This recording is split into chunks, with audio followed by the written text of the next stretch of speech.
बिस्मिल्लाहिर्रहमानिर्रहीम। लाखों करोड़ों दुरूदो सलाम मोहम्मद मुस्तफ़ा सल्लल्लाहु अलैहि वसल्लम और आले मोहम्मद पर। मैं हूं उमर दराज गोंदल। एक ड्रॉप सीन होने की खबर है या उसको यूं कहिए कि पूरी फिल्म पिटने की खबर है। आप जानते हैं कि पाकिस्तान तहरीक इंसाफ के बहुत सारे लोगों को 9 मई के अंदर सजाएं सुनाई गई हैं और मैं आपको मजीद बता देता हूं कि फैसलाबाद से भी सजाएं आने वाले चंद दिनों के अंदर सुनाई जाएंगी और लाहौर में एक और केस के अंदर जिसमें डॉक्टर यास्मीन राशिद और बाकी सब लोग हैं उनको भी सजाएं सुनाई जाएंगी। और अब तो खैर जो डाकिये हैं जो अंदर से बात वहां से लेके आते हैं वो खुल के बता रहे हैं कि पाकिस्तान तहरीक इंसाफ के बहुत सारे जो MNAs या MPAs हैं वो डिस्क्वालीफाई हो जाएंगे या कर दिए जाएंगे। इसके बीच में एक डेवलपमेंट यह है कि कहा जा रहा था कि जनरल फैज हमीद को चूंकि गिरफ्तार कर लिया गया था तो जाहिर है वो फौज का अंदरूनी मामला था, किसी ने नहीं कहा कि आप गिरफ्तार ना करें। जनरल फैज हमीद को गिरफ्तार करें, ट्रायल करना चाहते हैं ट्रायल करें, सजा देना चाहते हैं सजा दें, बरी करना चाहते हैं बरी करें। उसमें तो किसी पार्टी का किसी फर्द का कोई लेना देना ही नहीं है, वो फौज का एक अंदरूनी मामला है। लेकिन आज उस हवाले से एक खबर आई और चूंकि कहा जा रहा था और मुस्लिम लीग नून बार बार मुस्लिम लीग नून की टैगलाइन ये थी कि 9 मई के हवाले से जावेद लतीफ से लेकर बहुत सारे लोग ख्याल ये था कि 9 मई का जो प्लान है उसमें जनरल फैज हमीद शामिल है, उनकी एडवाइस शामिल है, मुलाकातें और बहुत सारी बातें। आज जंग अखबार के अंदर अंसार अब्बासी साहब की जो खबर है उसमें खबर यह है जी, क्या जनरल फैज 9 मई के ट्रायल का सामना करेंगे? क्योंकि ये पूरे की पूरी लाइन ये मिलाते रहे हैं कि जनरल फैज को 9 मई में ले जाया जाएगा, इमरान खान को भी ले जाया जाएगा तो इनका, और फिर कहा गया कि उसने कोई स्टेटमेंट दे दी है। हमारे यहां वो जिस तरह रेंटे कार होती है ना, तो रेंटे तजिया कार भी होते हैं, आप उनको फीड करते हैं, वो अगले दिन टीवी पे, सोशल मीडिया पे, वीलॉग में, ट्विटर पे, किसी जगह के ऊपर भी वो शुरली छोड़ देते हैं। तो उससे कहा गया कि फैज हमीद ने पता नहीं क्या कुछ उगल दिया है, इमरान खान के हवाले से क्या कुछ होने वाला है। तो अब इस हवाले से आज उन्होंने क्या बताया, उनकी फौज की जानिब से 9 मई के फसादात में lieutenant general retired Faiz Hamid के मुबैना किरदार की तहकीकात के ऐलान के कई माह बाद भी उनके खिलाफ इस वाक़े के हवाले से अब तक कोई बाज़ाब्ता इल्जाम आयद नहीं किया गया। नाम जाहिर ना करने की शर्त पर एक सिक्योरिटी ओहदेदार ने बताया कि जनरल फैज के केस में कुछ नया नहीं है, ताहम जैसे ही कुछ मिला तो हम आपसे शेयर जरूर करेंगे। और इसी तरह से उनके वकील से इनकी बात हुई और उनका भी यही बताना है। मियां अली इशफाक साहब चूंकि जनरल फैज हमीद के वकील हैं तो उनके मुताबिक चूंकि जब होता यह है कि आप किस बुनियाद के ऊपर चीजों को परखते हैं, इस बुनियाद पे परखते हैं कि क्या फर्दे जुर्म आयद की गई है। फर्दे जुर्म का मतलब चार्जशीट होता है जिसमें आप कहते हैं जी ये जुर्म है, ये सजाएं मिलनी चाहिए। तो आपने चूंकि जुर्म आयद ही नहीं किया तो उसकी वो आप कैसे करेंगे। तो उसमें एक चीज तो ये हो गई और इसका मतलब ये हुआ, फिर वो टीवी के ऊपर चलाया जा रहा है, इमरान खान कह रहे हैं जी मेरी 9 मई की जो सजाएं हैं वो मुझे उसमें सजाएं यकीनी नजर आ रही हैं। इमरान खान 9 मई वाले दिन रियासत की कस्टडी के अंदर थे। अब असल सवाल यह है कि इसको आप कैसे साबित करेंगे, एक बहुत बड़ा सवाल है। अच्छा वैसे तो आपने सजा सुनानी हो फिर तो कुछ साबित करना ही नहीं ना, फिर तो इधर मुकदमा बनाने की भी जरूरत नहीं है, फिर तो जज साहब वैसे भी पाकिस्तान में ये मुमकिन है। अब कल ही जनाबे याया अफरीदी साहब फरमा रहे थे कि वो आजाद गैर जानिबदार जजेस के साथ खड़े होंगे, गो के उनका रिकॉर्ड ये बता रहा है कि वो ऐसी इल्मी इंटेलेक्चुअल गुफ्तगू तो करते हैं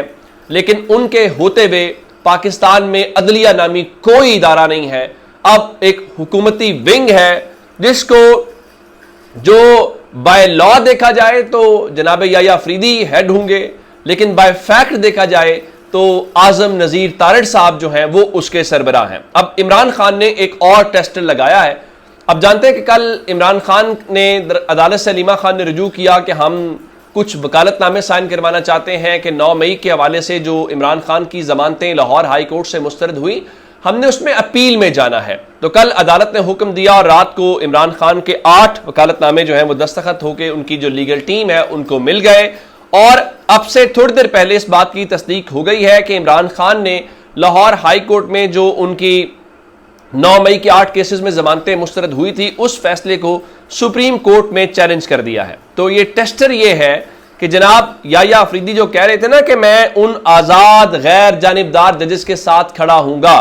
तो ये आईनी बेंच के सामने नहीं लगना कि आप ये कहें कि ये जनाबे इस सदी के या इंसानी तारीख के सबसे बड़े आईनी माहिर जनाबे जस्टिस अमीनुद्दीन खान के बेंच या उनकी अदालत में ये मामला नहीं जाना, बल्कि ये रेगुलर बेंच के सामने अपील जानी है, क्योंकि इसमें कोई लीगल वो चीज़ आपने तय नहीं करनी या कोई फैक्ट तय नहीं होना, ये तो ऑलरेडी एक चीज़ है, इसकी कोई इंटरप्रिटेशन नहीं होनी। तो अब उसमें बेंच कौन सा बनता है ये इंपॉर्टेंट बात होगी, और उस बेंच का फैसला क्या आता है ये भी इंपॉर्टेंट बात होगी। यहां बहुत सारी जो बातें हम सुन रहे हैं ना, एक पुलिस वाला था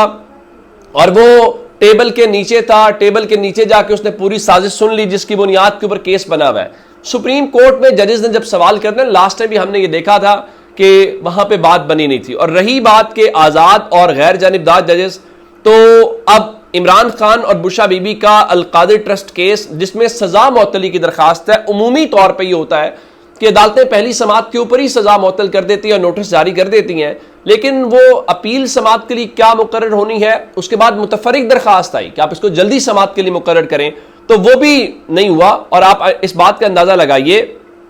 कि जो उसमें बेंच है जिसमें खुद जनाब मोहम्मद आसिफ साहब और जस्टिस डोगर साहब मौजूद हैं, ये बेंच आइंदा हफ्ते दस्तयाब है, लेकिन अब तक जो है वो इमरान खान की सजा मुअत्तली की दरखास्तें समात के लिए मुकर्रर नहीं हो सकी। तो अब इसका मतलब है कि भी चूंकि